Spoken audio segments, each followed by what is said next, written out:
What's up, people? I'm Shaggy, the opinionated hippie, continuing my deep dive into Santana's studio albums, currently in the 80s. The 80s have not been kind to almost every single band that I've reviewed on this channel. It's a rough time for music in the 80s, sound wise, especially. 4 albums for Carlos doesn't fare too well. However, there is a shining moment, I'm going to argue. There is a surprisingly strong moment, I'm going to argue. And then 3 not so strong moments. So I'm going to rank those albums from 4 to 1. And then at the end, I'll include these 4 with the others I've done from the 60s and 70s. We do have another Zappa connection. Chester Thompson, the drummer, as opposed to Chester Thompson, the keyboardist, who plays with Santana a lot. But Chester Thompson, the drummer, does appear on one of these albums. Unfortunately, it is the one we're going to talk about first, and it is not very good. But yeah, that's it. All right, 4 albums. Let's get it on to number 4. Let's get on to number 4, which may be one of my least favorite things I've listened to so far on this channel. All right, on to number 4. My number 4 is Santana's 14th, 1985's Beyond Appearances. And this sounds like B-roll, musical B-roll for movies. You know how when they make a movie and they need or they make a TV show and they need or a news footage, we need footage of a desert, find B-roll of a desert, just stock footage. This almost sounds like a collection of stock footage songs that you would use in a soundtrack, like the opening song, Breaking Out. It's like Gene Wilder and Richard Pryor in prison, and now they're breaking out. And this would be the theme song to Breaking Out. It's cheesy. It's very 80s dated. It's not that interesting. Second song, Written in Sand, almost sounds like a Sting Police Synchronicity era outtake, but it's more like Meg Ryan and Kevin Costner fall in love at the beach. It's written in sand. And then this plays. It's just not some good stuff. How Long sounds like late 80s Genesis, Post Invisible Touch. 12 people are stuck in an elevator. How long will it take them to get out? And then they play How Long. It's just not very good stuff. Spirit has some 80s dance energy, but then it's just horrible sound, horrible vocals. Say It Again kind of sounds like a Berlin track with synth rock, but it's a different singer. Who Loves You kind of feels like Rappin' Rodney, that Rodney Dangerfield hit. I wrote if Blondie, I wrote that, what is it? Say It Again, is that the song, or Who Loves You? I think Who Loves You has the rap. I wrote Who Loves You makes Blondie's Rapture seem like an Andre 3000 track. I'm the One Who Loves You is not a Wilco song, and just doesn't work. There is a song called Touchdown Raiders, which is an instrumental guitar jam, probably the saving grace of this album. And then the ending of Right Now kind of has a cool opening to it, but then the synths come in and ruin it. There are solos on here. Yeah, I mean, to make a silver lining on this album, it's like a really, really, really bad movie that has one redeeming character, probably the bad guy, but he's only in it 10% of the movie, if that, and he's the only reason it's bearable. Santana's guitar solos are that bad guy. I mean, in a good way. They're the only thing kind of bringing light. Otherwise, that opening song sounds like a Jack Parr song, like the guy who did St. Elmo's Fire. Yeah, all right. Anyways, this was not a very good listen at all.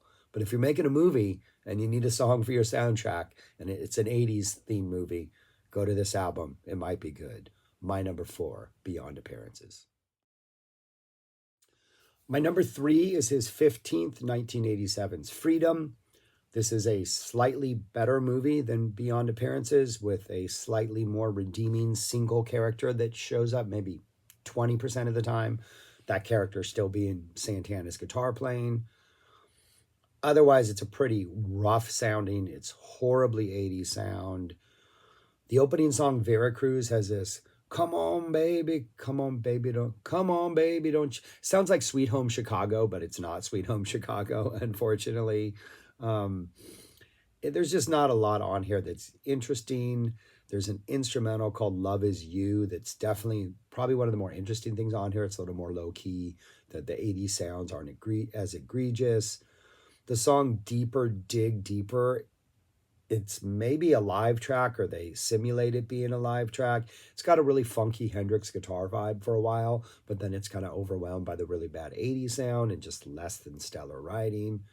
The instrumental Mandela has this low key Peter Gabriel passion vibe, like Passion of the Christ vibe. Kind of doesn't really go anywhere. Kind of a more like reverent type instrumental that just maybe needs a little bit more. I don't know. It's just lacking something. And then the closing Victim of Circumstance, some more nice guitar, kind of has a jammy feel to it, but it's really not enough to redeem this album. It's just a rough listen. It's just generic 80s pop rock, sometimes at its worst. And even when it manages to get some good ideas, I just think the sound just completely undermines it. The song Praise might be one of the most anemic synth pop things I've ever heard. Yeah, it's just not a very good listen. And Raleigh's back, but he's not singing anything, so we don't get to hear him sing.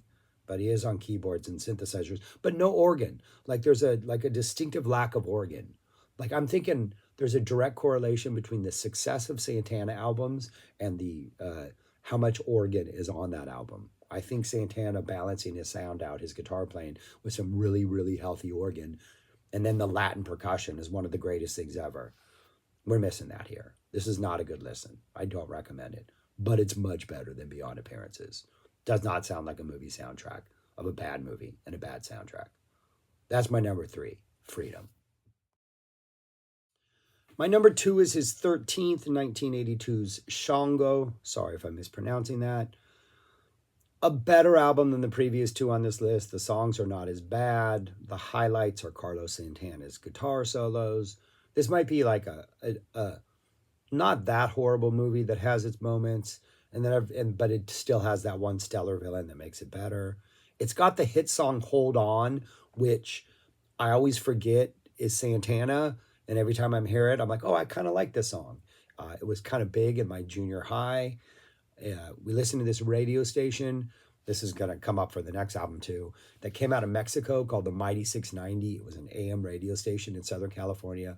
I don't believe they played commercials. It was just wall to wall music.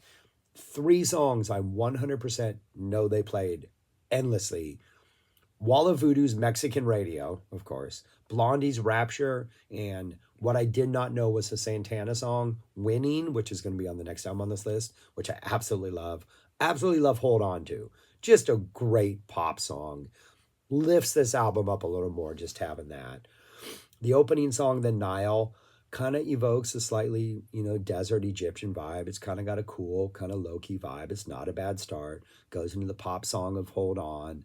Then we get like a late radio rock song, Night Hunting Time, about somebody who's possibly both drunk and hungover at the same time. We get Russ Ballard's Nowhere to Run, kind of a synth-led rocker, not one of Russ's best songs, but we're gonna get some more Russ Ballard on the next album for the win. Absolutely love me some Russ Ballard. And then we get a song, an instrumental called Nueva York, which is pretty cool. A nice percussion, some organ-led jam. Probably the best song on here yet. Some really nice Santana soloing. Ocean is kind of a rock song about growing up in Africa. Body Surfing is literally about body surfing in Hawaii. That's literally what it's about. What Does It Take to Win Your Love? Just a synthy pop song. Kind of has some Hall & Oates, Kiss on Your List style keys. Like, we're far from Santana territory here. Let Me Inside is a reggae vibe. I'm no. Most reggae vibes don't work. And then we get an instrumental called an instrumental with a really nice grace part that opens into Warrior. Then we go into a percussion jam after Warrior. I think Warrior might have lyrics, but it starts off with a nice instrumental bass part that goes into something, and then we close out with a percussion jam for the title track. Not really a strong album, but it's got its moments. It's got one really good pop song, one good instrumental. Not horrible, not great, but definitely not a good sign for the future. However, there's one more album that I do think is surprisingly good. On to number one. And my number one in the 80s is his first of the 80s, 1981's Zabop. When I was getting into Santana back in the day, I kind of pretty much got all the 70s albums and then kind of checked out on the last two of that era. And then when I was looking for the next one, I came upon Zabop. And I saw that the title was Zabop and that it had an exclamation point on it. And I was like, yeah, I'm done with Santana for now, which was a mistake because this is sort of an oasis of pretty entertaining music and a wide stretch of desert for Santana. Opens up with a cover of Cat Stevens' Changes, and this is sort of Santana's. The Allman Brothers revival, I think, sparked a lot of like barefoot hippie bands, especially in like the 90s and early 2000s. And they all have that sort of revival type song, acoustic, clap, sing along, celebratory. Changes, this version of Changes is Santana's sort of version of revival, just that kind of upbeat, rally the troops type song. Next is A Papa Ray. Really cool, sort of dramatic opening. Goes into some generic funk rock for a while, but has a really nice, tasty solo. Has a cool groove. This is one of those songs that I think if it had been made on like the Amigos album, it's twice as long and just like every little thing is extended just a little more to give it a little more weight. But as it is, I think it's a pretty good little song. Primera Invasion, Primera Invasion has really good percussion energy, great bass playing, kind of early Carlos Santana vibes. It's an instrumental, has a little prog ending. Searching, pop rock with some bad keyboard sounds. Carlos Santana solo, pretty nice. Over and Over, more just kind of air rock, but with some good soloing. And then we get Winning. I'm winning. Another Russ Ballard creation. Russ Ballard, three of my favorite songs of like all time, which I never knew who sang them because the covers. It was this Santana covering Winning, Rainbow doing Since You've Been Gone, which is just such an amazing song, and then Frida doing There's Something Going On. I think Russ Ballard wrote that, but Russ Ballard, just amazing songwriter. I loved Winning. Never knew it was Santana. I remember as a kid, I was just getting into buying vinyl and like when this came out, I was like 11 and 12. And I remember seeing this album at the store and I never once picked it up to look at it because I did not like anything about the cover or the title. If I had seen that Winning was on this, I would have bought this album. I absolutely love that song. Just a great, great, great pop album, pop song. Side two opens up with Tales of Kilimanjaro, which has this really nice old school percussion vibe. Really good, just a good feel to this song. It sounds like we're on the plains of Africa looking at Kilimanjaro. It's either dusk or dawn. It just has that like things are waking up or even settling down for waking up for the night type vibe. Really cool low key song. Sensitive Kind is kind of a prelude, a cover of J.J. Cale's song. Is a kind of a cover, prelude to what Smooth would bring us in about a decade or so, and that's not a good thing. American Gypsy, great piano dance vibe, great energy. Maybe the inspiration for Fish's Landlady. We know Trey's heavily influenced by Carlos. You can hear some Landlady in here, some punch you in the eye action in here. I Love You Much Too Much, great melodic 1970s sort of Carlos Santana instrumental vibe. Beautiful, beautiful song. Nice and loose and jammy. Just amazing. This is Carlos Santana doing what Carlos Santana does. He manages to sneak in some good cuts here in the 80s. Brightest Star, another slow kind of building guitar with a great like aching guitar energy in there, like an R&B ballad that builds to a really nice climactic solo. And then the closing Hannibal is just this bass-driven jam energy, percussion, great way to end the album. Like side two on this is a completely different piece than side one. Carlos squeezes in the three sort of pop songs, Searching, Over and Over, and Winning at the end of side A. Only one of those is winning, and that is winning. The other two are just kind of generic. But side B is super strong, other than the sort of smooth, the pre-smooth thing. Surprisingly good album. Does it hold up with some of the stuff from the first half of the 70s? No, of course it does not. But I don't think it's bad. And if you can get into the pop, Carlos, winning is winning. And I don't intend on losing again. That's my number one, easily, Zebop. That is what those four look like in typewritten form. And then to mix those in with the other ones. These three are at the bottom, but I do have Zabop bumping its way above both Festival and Inner Secrets and Marathon, those late 70s albums. I do think Zabop is surprisingly good. I really enjoy it. And winning, maybe a lot of that has to do with winning. I makes me happy every time I hear winning. But yeah, there we go. That's what the list looks like, people, for your list enjoyment. If you want to know my thoughts on those albums, I have other videos for those, and I will be doing the 90s next. That's all I got. Thanks for watching. Leave me your thoughts on this, things I messed up on, all that kind of stuff. And if you check out some bop because of my ranting and raving, let me know what you think of it, right? There's some good stuff in there. I'm not wrong about that, right? Yeah. And Russ Ballard for the win.